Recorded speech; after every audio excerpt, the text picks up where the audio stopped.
Hello my dear students, मैं हूं आपकी biology mentor doctor Ankita Verma और एक बार फिर स्वागत करती हूं आप सभी का आपके फेवरेट चैनल डेफिनेट सक्सेस पाठशाला में, जहां एक चीज बिल्कुल डेफिनेट है, वो है आपकी सक्सेस। तो आज लेके आए हम बायोलॉजी का चैप्टर नंबर 6 जो कि है कंट्रोल एंड कोऑर्डिनेशन। हम लोग चैप्टर नंबर 5 का लाइफ प्रोसेस का MIQs और MCQs कंप्लीट कर चुके हैं। आई होप कि आप लोगों ने वो वीडियो जरूर देखा होगा, और अगर जिसने नहीं देखा है तो प्लीज वो वीडियो जरूर देखें। आज का जो मेरा video that is about control and coordination, और कंट्रोल एंड कोऑर्डिनेशन से कौन से मल्टीपल चॉइस क्वेश्चन की मोस्ट प्रोबेबल चांसेस है आपके बोर्ड एग्जाम में आने की, वो मल्टीपल चॉइस क्वेश्चन आज हम लेके आए हैं। तो आप जल्दी से अपना पेन पेंसिल लेके हो जाइए रेडी और मेरे साथ करिए सॉल्व। तो मल्टीपल चॉइस क्वेश्चन में जो फर्स्ट क्वेश्चन है आपका, that is which of the following statement is correct about receptors. Receptors के लिए कौन सा स्टेटमेंट A, B, C और D में से करेक्ट है? ठीक है, फर्स्ट है gustatory receptors detect taste while olfactory receptor detect smell. Both gustatory and olfactory receptors detect smell. C है auditory receptors detect smell and olfactory receptor detect taste. D है olfactory receptors detect taste and gustatory receptor smell. तो इसका answer क्या है? इसका answer है first, that is A। ठीक है ना, क्योंकि गस्टेटरी रिसेप्टर है वो जो टेस्ट को डिटेक्ट करता है, जो हमारी टंग में होता है। ऑल्फैक्टरी रिसेप्टर्स हमारी नोज में होता है, जो स्मेल को डिटेक्ट करता है। तो इसमें से सारे स्टेटमेंट में से जो करेक्ट स्टेटमेंट है दैट इज A। ठीक है बच्चों, अगर आप लोग साथ साथ में स्क्रीनशॉट ले रहे हैं तो आप साथ साथ में स्क्रीनशॉट भी लेते जाएं। Second is electrical impulse travels in a neuron. देखो न्यूरॉन वाला क्वेश्चन इस तरीके का पाथवे वाला क्वेश्चन बनता ही बनता है। तो इलेक्ट्रिकल इंपल्स कैसे ट्रेवल करती है? Dendrite, axon, axonal end cell body. Cell body, dendrite, axon, axonal end. C dendrite, cell body, axon, axonal end. D axonal end axon, cell body, dendrite. कैसे करेगा? C that is dendrite, cell body, axon और axonal end. इस तरीके से आपका क्या बनेगा? आपका इलेक्ट्रिकल इंपल्स ट्रेवल करेगा इन अ न्यूरॉन। ठीक है, the answer is C. Third question, in a synapse, chemical signal is transmitted from. Synapse में chemical signal कैसे travel करता है? हमें पता है synapse is a gap, छोटा सा gap होता है between two adjoining neurons, जहां आपका इलेक्ट्रिकल मैसेज केमिकल मैसेज में कन्वर्ट होता है। तो वहां पर कैसे ट्रांसमिशन होगा? Axonal end of one neuron to dendritic end of another neuron. Obviously एक एक्सोनल एंड खत्म होगा तो दूसरे क्या? डेंड्राइटिक एंड शुरू होगा। तो इस तरीके से आपका इलेक्ट्रिकल इंपल्स क्या करेगा? ट्रैवल करेगा। तो आंसर इज डी। आपका आंसर क्या है बच्चों? आंसर आपका डी है। नेक्स्ट है in a neuron conversion of electrical signal to a chemical signal occurs at. Neuron में कन्वर्जन इलेक्ट्रिकल सिग्नल का केमिकल सिग्नल में कहां होता है? होता है आपके एक्सोनल एंड पर, है ना बेटा? तो आंसर इज बी। आपका आंसर क्या है फोर्थ का? बी आंसर है। Fifth, which of the following statements are true. अब इन स्टेटमेंट में से ट्रू स्टेटमेंट, करेक्ट स्टेटमेंट हमें बताना है। फर्स्ट है sudden action in response to something in the environment is called reflex action. Sensory neuron carry signals from spinal cord to muscles. Motor neurons carry signals from receptors to spinal cord.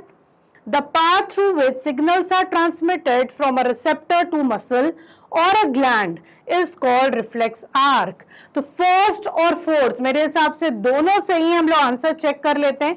Answer is first and fourth, that is C. ठीक है, तो आपका correct answer है C, that is first and fourth answer. Next, posture and balance of the body is controlled by. Posture और balance, ठीक है, body का कैसे कंट्रोल होता है? कौन कंट्रोल करता है? सेरिबेलम, जो आपका हाइंड ब्रेन में प्रेजेंट होता है। तो आंसर होगा इसका B. The correct answer is B. Cerebrum नहीं होगा, मेडुला नहीं होगा, पॉन्स वैरोली भी नहीं होगा। The correct answer is B, that is cerebellum. Seventh, spinal cord originates from, कहां से स्पाइनल कॉर्ड ओरिजिनेट होती है? सेरिब्रम से, मेडुला से, पोन्स से, सेरिबेलम से आपका होता है, that is from medulla oblongata, वहां से आपका स्टेम अराइज होता है किसका? स्पाइनल कॉर्ड का, तो answer is B, medulla. The movement of shoot towards light, light की तरफ जब शूट का मूवमेंट होता है उस मूवमेंट को जियोट्रोपिज्म कहते हैं, बिल्कुल नहीं। हाइड्रोट्रोपिज्म कहते हैं, बिल्कुल नहीं। कीमोट्रोपिज्म, बिल्कुल नहीं। And answer is phototropism. Photo means light, तो यहां लाइट का क्वेश्चन पूछा गया है, तो आंसर आपका होगा डी, दैट इज फोटोट्रोपिज्म। क्या आंसर होगा बच्चों? डी होगा, दैट इज फोटोट्रोपिज्म। ठीक है, देन 8 आपका हो गया है। अब हम 9th क्वेश्चन पे बढ़ रहे हैं। The main function of abscisic acid in plant is, abscisic acid stress hormone है, इनहिबिटर है, तो वो क्या करेगा? क्या इंक्रीज करेगा लेंथ ऑफ द सेल? क्या प्रमोट करेगा सेल डिवीजन? क्या इनहिबिट करेगा ग्रोथ कि प्रमोट करेगा ग्रोथ? ऑब्वियसली इनहिबिटर है तो क्या करेगा?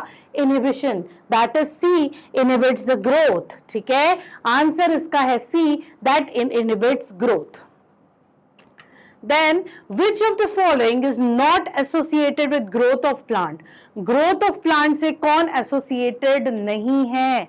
ग्रोथ ऑफ प्लांट से जो एसोसिएटेड नहीं है that is abscisic acid, that is D, क्योंकि ये ग्रोथ इनहिबिटर है। क्या है? Growth inhibitor. Next, iodine is necessary for the synthesis of which hormone? Iodine किस चीज की सिंथेसिस के लिए जरूरी है? एड्रेनालिन की, थायरॉक्सिन की, ऑक्सिन की, इंसुलिन की, किसके लिए जरूरी है? थायरॉक्सिन की। ठीक है, answer is thyroxine. Then the shape of guard cell changes due to the change in, guard cell का शेप चेंज होता है क्यों? प्रोटीन कंपोजिशन की वजह से, टेम्परेचर की वजह से, amount of water in the cells की वजह से, position of nucleus in the cells की वजह से। amount of water in the cells, that is C, answer is C, that is amount of water in the cells.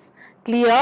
उसके बाद है the growth of tendril in pea plant is due to, tendril की pea plant में जो growth है वो किसकी वजह से हो रही है? That is rapid cell division in tendrinal cells that are away from the support, that is answer is C. इसका आंसर आने वाला है C, हम लोग देख लेते हैं, that is C. ए क्योंकि इफेक्ट ऑफ लाइट है, इफेक्ट ऑफ ग्रेविटी भी नहीं हो सकता, rapid cell division tendril in contact of support नहीं होगा, अवे फ्रॉम द सपोर्ट होगा, तो आंसर इसका है सी। ओके बच्चों, then next is the growth of pollen tube towards ovule. जब पोलन ट्यूब ओव्यूल की तरफ मूव करता है वो कौन सा मूवमेंट है? हाइड्रोट्रोपिज्म नहीं है, कीमोट्रोपिज्म है, केमिकल अट्रैक्शन की वजह से। जियोट्रोपिज्म नहीं है, फोटोट्रोपिज्म नहीं है, the answer is B, that is chemotropism. Answer क्या आएगा बच्चों? बी आएगा। The movement of sunflower in accordance with the path of sun is due to, ठीक है, सनफ्लावर का मूवमेंट सन की तरफ, phototropism, geotropism, chemotropism, hydrotropism. Answer है इसका phototropism, that is A, that is A, the movement of sunflower in accordance with the path of sun, that is A, phototropism. Then Which of the following is not an involuntary action? कौन सा involuntary action नहीं है? ठीक है, vomiting involuntary है, salivation भी है, heart beat भी है, च्यूइंग तो बेटा हम अपने हिसाब से कंट्रोल कर सकते हैं, हमें कब चबाना है और कब चबाना नहीं है। तो क्या ये इनवॉलेंट्री है? नहीं है, तो आपका आंसर क्या होगा? D, chewing is not an involuntary movement या एक्शन। ओके बेटा, तो आंसर आपका है डी। ड्रॉफिज्म इज रिलेटेड टू, ड्रॉफिज्म यानी जो छोटे छोटे आपकी हाइट कम रह जाती है कुछ लोगों की, जिसको हम बोना बोलते हैं, वो क्यों होता है? Excess secretion of thyroxine, less secretion of growth hormone, less secretion of adrenaline, excess secretion of growth hormone, that is less secretion of growth hormone. Growth hormone का जब कम सिक्रीशन होता है तो हाइट नहीं बढ़ पाती एक इंडिविजुअल की, that this is known as ड्रॉफिज्म।